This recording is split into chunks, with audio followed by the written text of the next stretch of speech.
बड़ा अच्छा और खूबसूरत माहौल बना हुआ था और बना हुआ है। इसमें किसी तरह की कोई कमी नहीं है जी। मगर मेरा ख्याल ये है कि अगर मजमा 50,000 का हो या 5 का हो, अगर यही 5 लोग भी अगर किसी एक बात पे अमल कर लें तो इंशाअल्लाह सलीम जिसके नाम से साले सवाब किया जा रहा है उसकी मग़फ़िरत। वाह, जिंदाबाद, माशाअल्लाह, बहुत अच्छे, वाह।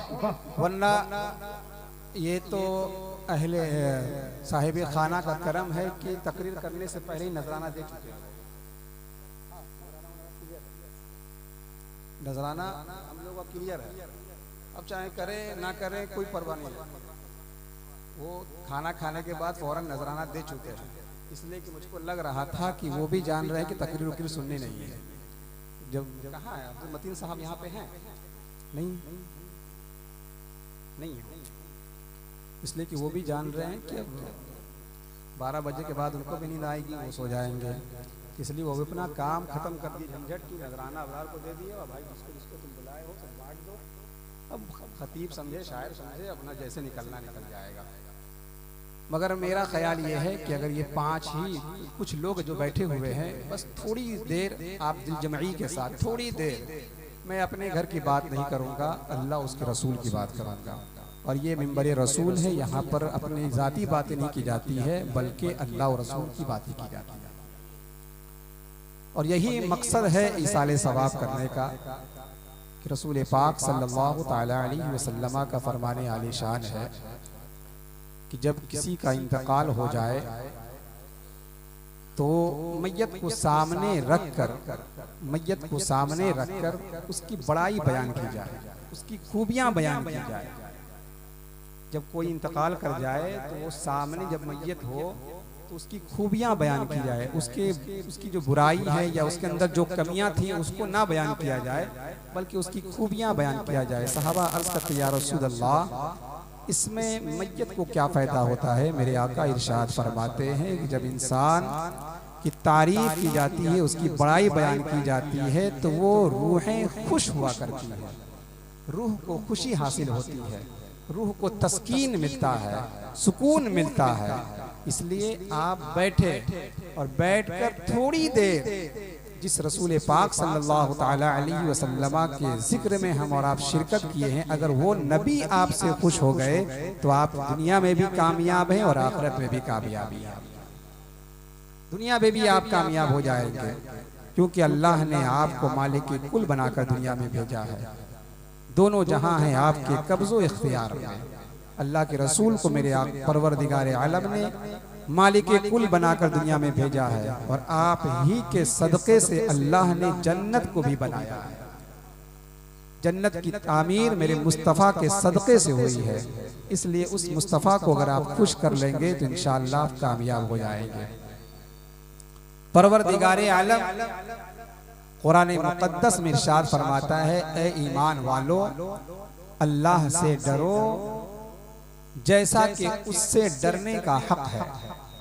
रब्बे कायनात से डरने का हुक्म परवरदिगार आलम दे रहा है कि अपने बंदों को कि ऐ मेरे बंदो, जब तुम इस्लाम कबूल कर लिए, दायरे इस्लाम में दाखिल हो चुके, कलमे तैयबा जब तुमने पढ़ लिया तो तुम्हारे लिए जरूरी और लाजिम ये है कि तुम अल्लाह से डरो जैसा कि उससे डरने का हक है।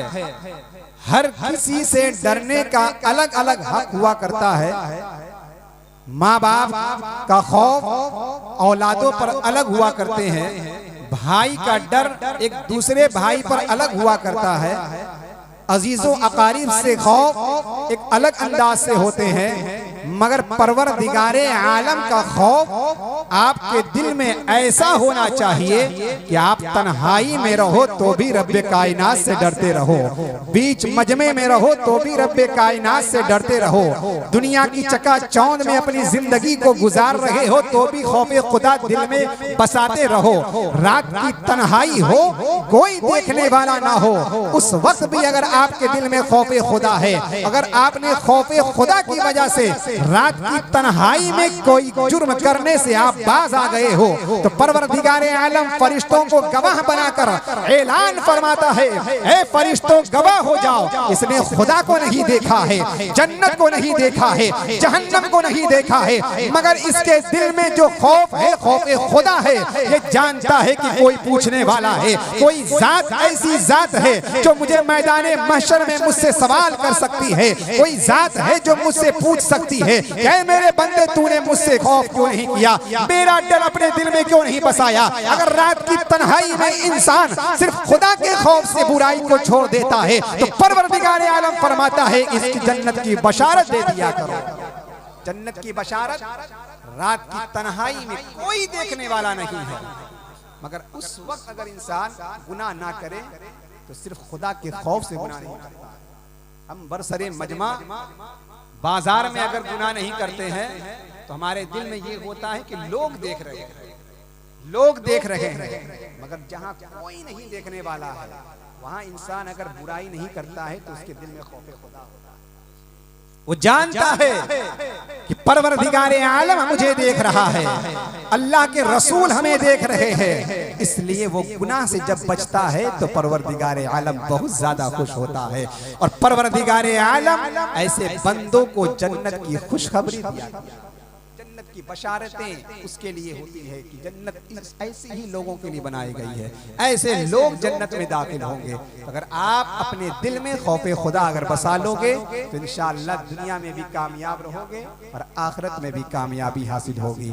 आज की ये महफिल पाक मरहूम व मगफूर जनाब सलीम कई साले सवाब की गर्ज गायत से मुनक्किद की गई। अल्लाह रब्बुल इज्जत की बारगाह में दुआ है कि परवरदिगारे आलम उस मरहूम को इस महफिल पाक की बरकत से जन्नतुल फिरदौस में आला मकाम अता फरमाए। कहिए आमीन। आला मकाम अता फरमाए। चूंकि इंसान कोई भी दुनिया में हमेशा रहने के लिए नहीं आया, लोग ये सोचते हैं कि अभी उम्र है, अभी मुझे दुनिया छोड़कर नहीं जाना है, मगर आपने देख लिया बाप की मौजूदगी में बेटा चला गया है, माँ की मौजूदगी में बेटा चला गया है, भाई अभी बाकी है दूसरा भाई चला गया है। माँ बाप की मौजूदगी में एक औलाद का चला जाना ये माँ बाप की तकलीफ देह चीज है। माँ बाप को तकलीफ होती है और माँ और बाप को तकलीफ क्यों ना हो। जिस माँ ने 9 महीने अपने कोख में उस बच्चे की परवरिश की है, खूने जिगर पिलाकर उसको अपने पेट में पाला है, पैदा होने के बाद 2 साल तक उसको दूध की शक्ल में खुराक देती रही है। बेटा बोलने के काबिल नहीं था, उसे बोलने का ढंग सिखाया है। बेटा चलने के काबिल नहीं था, बाप ने उंगली पकड़कर चलना सिखाया है। बेटे की जो भी ख्वाहिशात होती थी बाप उसकी तकमील करता था। बेटी की ख्वाहिश होती थी फला मिठाई खाई जाए, बाप की मोहब्बत अंगड़ाई लेती थी, बेटे के लिए वो मिठाई मुहैया करा दी जाती थी। मगर बेटा दुनिया से जा रहा है, बाप को कहता कहता जा रहा है, वालिदे मोहतरम अब मुझे मिठाई की जरूरत नहीं है। ए मेरी वालिदा जब मुझे भूख लगती थी तू मुझे रोटी बनाकर खिलाती थी। ए मेरी माँ मैं तू खुद भूखी रहती थी मगर मेरे पेट को भरती थी। मेरी माँ तू मुझे अपने आंचल की हवाओं से मुअत्तर किया करती थी, आंचल की हवा देकर मुझे नींद सुलाया करती थी। माँ मैं आज आखिरी नींद सो रहा हूँ, अब मुझे हवा की जरूरत पड़ेगी कौन देगा। ए मेरे वालिदे मोहतरम अब मुझे भूख लगेगी थी कौन खिलाएगा। अब मुझे दुनियावी खाने की जरूरत नहीं है, अब दुनियावी हवा की जरूरत नहीं है। माँ बाप तड़प जाते हैं कि बेटा मुझसे जुदा हो रहा है। जरा अंदाजा लगाओ, जिस बच्चे को बाप ने अपने गोद में पाल कर बड़ा किया हो, जिस माँ ने अपने खूने जिगर दूध की शक्ल में पिलाकर बच्चे की परवान को चढ़ाया हो, जिस भाई ने अपने भाई की उंगली को पकड़कर दुनिया के सामने पेश किया हो, जिस बहन ने अपने भाई को गुरूर समझती होगी, वो भाई बहन के सामने और उस माँ बाप के सामने अगर उसका जवान बेटा चला जाए तो बाप के दिल से पूछो बाप को कैसा लगता होगा, माँ के ममता से पूछो माँ की क्या हालत होती होगी। मगर कुर्बान जाओ मेरे मुस्तफा जाने रहमत सल्लल्लाहु ताला अलैहि वसल्लम की हदीस मुबारका पर मेरे मुस्तफा इरशाद फरमाते हैं, अगर माँ बाप की मौजूदगी में उसकी औलाद चली जाती है, जब बच्चे पर कोई मुसीबत आती है तो माँ आंचल को उठाकर बारगाह रब्बुल इज्जत में दुआ करती है। माँ का हाथ बाद में नीचे आता है, पहले दुआ बाबे इजाबत से टकरा जाती है, बाबे इजाबत से टकराती है, परवरदिगार आलम उस दुआ को कबूल फरमा लेता है। ये तो जब बाप जिंदा होता है, जब औलाद जिंदा होती है, तब ये आलम होता है। मेरे मुस्तफा इरशाद फरमाते हैं, अगर माँ की मौजूदगी में, बाप की मौजूदगी में उसका बेटा दुनिया को छोड़कर चला जाए और माँ मुसल्ला को बिछाकर बारगाह रब्बुल इज्जत में सजदा करती है, उसके बाद अपने बेटे के लिए मगफिरत की दुआ करती है, परवरदिगार आलम के महबूब फरमाते हैं, जिस तरह दुआ एक नबी की कबूल होती है, उसी तरह दुआ एक माँ की कबूल होती हुई नजर आती है। माँ की दुआ कबूल होती हुई नजर आती है। नारे रिसालत मसलके आला हजरत अजमते वालिदैन अजमते वालिदैन नारे तकबीर। माँ की मौजूदगी, अब एक माँ से पूछो जिस माँ ने एक औलाद के लिए ना जाने कैसी कैसी मुसीबतें झेली हो। अय्यामे अमल में जब प्रेग्नेंट होती है माएँ तो हर तरह की तकलीफ से अपने आप को दो चार करती है, हर तरह की तकलीफें बर्दाश्त करती है, मगर जब उसी माँ के सामने से उसके बेटे के जनाजे को उठाया जाए तो माँ को कैसा लगता होगा। मगर मेरे मुस्तफ़ा जाने रहमत सल्लल्लाहु ताला अलैहि वसल्लम इरशाद फरमाते हैं, ए मेरे माँ उम्मती के औरतों, जरा तुम इस बात को मुलाहिजा कर लो, घबराने की जरूरत नहीं है, सब्र करने की जरूरत है। मेरे मुस्तफ़ा ने इरशाद फरमाया, जब माँ अपनी औलाद की वफात पर सब्र करती है तो परवरदिगार आलम उस माँ को उस औलाद की वजह से जन्नतुल फिरदौस में आला मकाम अता फरमाता। ये एक औलाद के चले जाने पर माँ जो सब्र करती है उसका ये फल मिलता है। मौत कभी भी किसी को किसी वक्त भी आ सकती है, ये वक्त कोई मुतय्यन नहीं है। आने का वक्त तो हर किसी को मालूम होता है, आने से पहले खबर हो जाती है कि फला घर में बच्चे की पैदाइश होने वाली है। 9 महीना पहले ही खबर हो जाती है कि फला महीने में फला घर में किसी की पैदाइश होगी। आने की खबर तो पहले हो जाती है, मगर जाने की खबर किसी को नहीं होती है, कब किसका जनाजा उड़ जाए, कब कौन दुनिया को छोड़ के चला जाए। तो ये ना आप सोचो कि जब बुढ़ापा आएगा तभी हमें मौत होगी। जब अभी हमारे माँ बाप जिंदा है, अभी हमारे दादा जिंदा है, तो हमें मौत कैसे आ सकती है। मगर इस गलत फहमी में हम और आप शिकार ना बन जाए, बल्कि मौत तो कभी भी आ सकती है। मौत की तैयारियां हमेशा करते रहनी चाहिए। जब इंसान मौत की तैयारी कर कर दुनिया से जाता है, हर कोई एग्जामिनेशन की तैयारी करता है, हर कोई अपने एग्जाम का तैयारी करता है, कोई सवाल आने से पहले उसके जवाब का तैयार रखता है। सवाल अगर हो रहा है तो उसके जवाब का इंतजार रहता है कि अगर सवाल किया गया है तो जवाब भी बंदे के पास होना चाहिए। सवालों जवाब दे दिया जाता है, हर कोई एग्जाम की तैयारी पहले करता है। मेरे मुस्तफा जाने रहमत सल्लल्लाहु ताला अलैहि वसल्लम ने इरशाद फरमाया है, ऐ मेरे प्यारे सहाबा, मौत की तैयारियां हमेशा रखो, हमेशा मौत को याद करते रहो। सहाबा अर्ज करते, या रसूल अल्लाह, मौत की तैयारी कैसे की जाए, मौत का कैसे हमेशा तैयार रहा जाए। मेरे मुस्तफा इरशाद फरमाते हैं कि तुम्हें मालूम नहीं कि आज की रात सो रहे हो तो कल सुबह तुम्हारी होगी कि नहीं होगी, कल तुम्हारी आंख खुलेगी कि नहीं खुलेगी। हजरत अली रजी अल्लाह ताला अन्हु की बारगाह में एक सहाबी रसूल हाजिर होते हैं। हजरत अली को देखते हैं रात भर बिस्तर पर करवटें बदल रहे हैं। हजरत अली से सहाबी रसूल पूछते हैं, ए अली जरा ये तो बता, रात को तुम करवटें क्यों बदल रहे थे, आखिर तुम्हें नींद क्यों नहीं आ रही थी। हजरत अली का जवाब सुनिए। हजरत अली कहते, ए मेरे साथी, ए मेरे हमनशीर, ए मेरे भाई, मुझे नींद इसलिए नहीं आ रही थी कि हो सकता है आज की रात मेरी आखिरी रात हो, कल मेरी आंख खुले ना खुले, मैं बेचैन बेकरार था।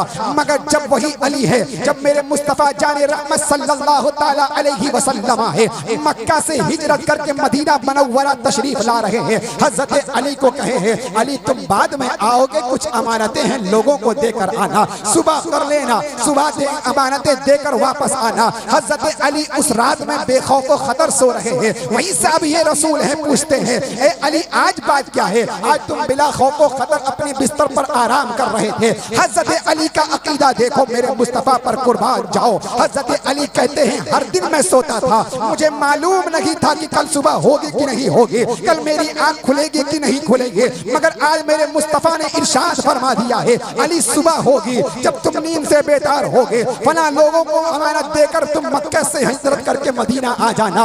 इससे मालूम चल गया कल मेरी सुबह होगी, आज मुझे मौत नहीं आ सकती है, ये मेरे मुस्तफा का फरमान था। मगर हजरत अली का अकीदा ये था कि जब मौत आनी होगी तो आज के बाद आएगी, क्योंकि मुस्तफा ने पहले ही फरमा दिया,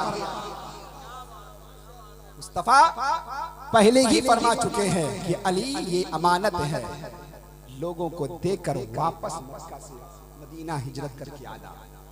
मौत वैसी चीज है, अगर मौत की तैयारी इंसान नहीं करेगा तो कब्र की वो हौलनाकियां, और हर किसी को मालूम है कि कब्र आप देखते हैं ना 6.5 फीट और 3 फीट, इससे ज्यादा तो है नहीं। 10 बाई 10 के कमरे में हम और आप रहते हैं, और अगर चारों तरफ से बंद हो कमरा, कहीं से हवा आने की जगह ना हो तो इंसान घुट के मर जाएगा। 10 बाई 10 15 बाई 15 के अबे कमरे हो तो भी इंसान परेशान हो जाएगा, मगर 6.5 फीट 3 फीट 7 फीट 3 फीट बहुत ज्यादा अगर है, उसमें न कहीं से हवा आने की जगह है, न कहीं से रोशनी आने की जगह है। अगर उसमें इंसान रहे तो कैसा महसूस करेगा, कैसे वहां पर अपने वक्त को गुजारेगा।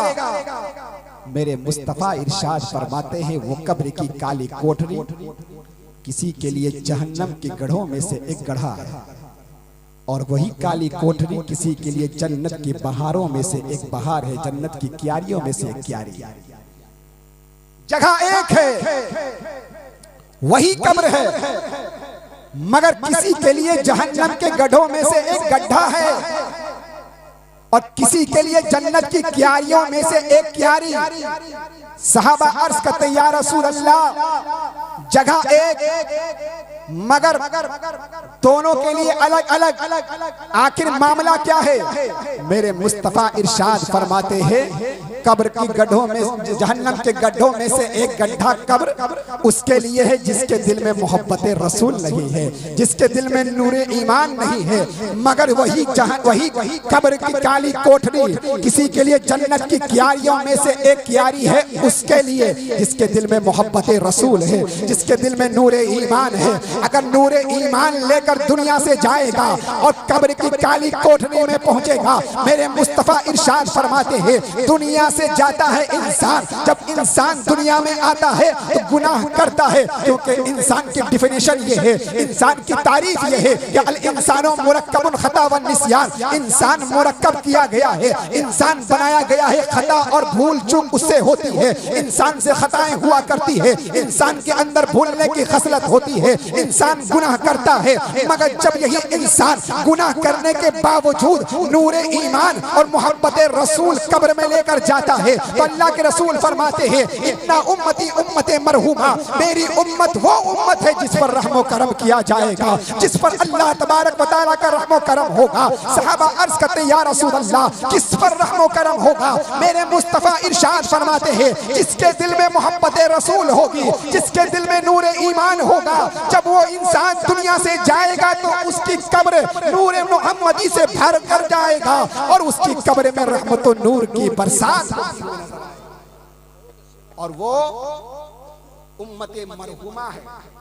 मरहुम हम लोग कहते हैं ना, जिसका इंतकाल हो जाता है उसको मरहुम कहते हैं, और जिसका इंतकाल ना हुआ अगर उसको मरहुम कह दे तो, अगर जो इंतकाल नहीं किया है उसको अगर मरहुम कह दे, मरहूम के माना ही होता है जिस पर रहम किया जाए, चाहे वो जिंदा हो चाहे वो मुर्दा हो। मरहूम उसे कहते हैं जिस पर रहम किया जाए, और मेरे मुस्तफ़ा इरशाद फरमाते इन्ना उम्मती उम्मती मरहुमा, मेरी उम्मत वो उम्मत है जिस पर रहम व करम किया जाएगा। और कब किया जाएगा? कब्र में। कैसे किया जाएगा? तो मेरे मुस्तफ़ा इरशाद फरमाते हैं इन्नल्लाह यरफ़उ दरजात लिअब्दिस सालिह फिल जन्नह फयक़ूलु या रब्बी अन्ना ली हाज़िही फयक़ूलु बिइस्तिग़फ़ारि लिवलदिका लक। नारे तकबीर, नारे रिसालत, नारे तकबीर, नारे रिसालत। माशाअल्लाह। हज़रात देखिए, अब आपके सामने पीर तरीक़त रहबर राह शरीयत हज़रत अल्लामा मौलाना महबूब आलम साहब क़िबला तशरीफ ला चुके हैं। बस थोड़ी देर अल्लाह के रसूल फरमाते हैं इन्नल्लाह यरफ़उ दरजात लिअब्दिस सालिह फिल जन्नह फयक़ूलु या रब्बी अन्ना ली हाज़िही फयक़ूलु बिइस्तिग़फ़ारि लिवलदिका लक। यही साले सवाब की महफिल है। उम्मत मरहूमा जिस पर रहम किया जाएगा। कैसे? अल्लाह के रसूल ने इरशाद फरमाया कि एक इंसान का इंतकाल हुआ, इंतकाल होने के बाद वो जन्नत के निचले तबके में रह रहा है। जन्नत के कई मरातिब हैं, कई दराजात हैं और हर कोई अपने अमल के एतबार से जन्नत के दर्जे पर फाइज होगा। जैसा कि कुरान में खुद अल्लाह तबारक व तआला ने फरमाया तिलकर रुसुलु फद्दलना बअदहुम अला बअद। हर कोई अपने अपने अमल के एतबार से जन्नत के उसी दर्जात पर फाइज होंगे। परवरदिगार आलम ने एक इंसान के दर्जे को बुलंद फरमा दिया। जन्नत के निचले तबके में रह रहा था, अल्लाह ने हुक्म दिया कि अब इसके दर्जे को बुलंद कर दिया जाए। वो इंसान, वो बंदा बारगाह रब्बुल इज्जत में अर्ज गुजार हुआ कि परवरदिगार आलम आज मेरा दर्जा कैसे बुलंद हो रहा है। कौन सा ऐसा अमल है जिस अमल के बिना पर आज मेरे दर्जात में बुलंदियां हो रही है? कौन सा मैंने ऐसा अमल किया था जिस अमल के बिना पर आज मेरा दर्जा बुलंद हो रहा है? रब्बे कायनात ने इरशाद फरमाया फयक़ूलु बिइस्तिग़फ़ारि लिवलदिका लक। ऐ बंदा, तेरा दर्जा इसलिए बुलंद किया जा रहा है कि तेरी औलाद ने तेरे नाम से तौबा व इस्तिग़फ़ार किया है। ये तौबा व इस्तिग़फ़ार की बरकत है कि तेरे दर्जात को बुलंद किया जा रहा है।